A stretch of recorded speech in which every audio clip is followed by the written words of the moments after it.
اعوذ باللہ من الشیطان الرجیم، بسم اللہ الرحمن الرحیم۔ السلام علیکم ورحمۃ اللہ وبرکاتہ۔ ناظرین، حضرت عمر فاروق رضی اللہ تعالی عنہ کا دور حکومت ہے اور آپ کی حکومت میں ایک علاقہ تھا مدائن، اور مدائن کے جو گورنر تھے نا، وہ حضرت سلیمان فارسی رضی اللہ تعالی عنہ ہیں۔ یہ وہ سلیمان فارسی رضی اللہ تعالیٰ عنہ ہیں کہ عربی نہیں ہیں، آپ فارس کے علاقے سے آئے تھے، لیکن نبی پاک صلی اللہ تعالیٰ علیہ وسلم نے ان کے بارے میں فرمایا تھا کہ سلمان من اہل بیت، کہ سلمان میرے اہل بیت میں سے، آپ سرکار صلی اللہ تعالیٰ علیہ وسلم نے ان کو اپنے اہل بیت میں سے قرار دیا۔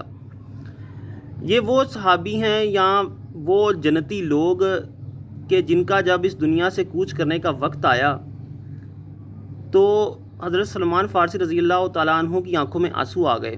تو صحابہ کرام رضوان اللہ علیہم اجمعین نے پوچھا کہ اے سلمان بھائی، آپ کیوں رو رہے ہیں؟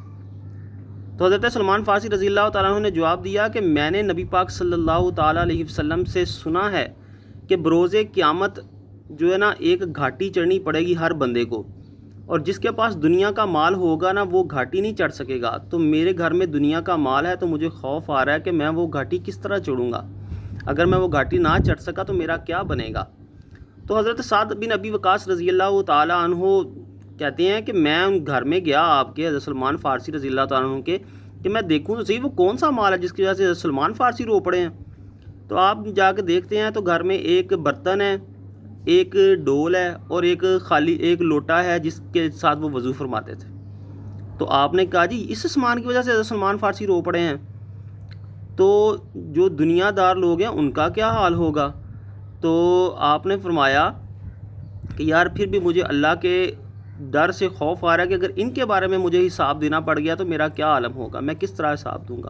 اور یہ وہ لوگ ہیں جو کہ جنتی ہیں، اور ان کی جو ہے نا یہ ساری سچویشن ہے کہ وہ سارا کچھ اللہ کے خوف سے کرتے ہیں۔ تو آج کل کے جو لوگ ہیں وہ کس طرح ان کے اوپر یہ بیتی ہے، اگر کسی سے پوچھ لیں کہ آپ کے پاس یہ جو اتنا مال و دولت ہے اس کا حساب کون دے گا، تو کہتے ہیں جی ہم نے دینا ہے، کون سا آپ نے دینا ہے۔ یہاں پہ میاں محمد بخش صاحب رحمۃ اللہ تعالیٰ علیہ لکھتے ہیں کہ منگ پناہ محمد بخشا بے پرواہ جنابوں، متا کوئی گل اولی نکلے ردیاں جائیں اسبابوں، وما علینا الا البلاغ۔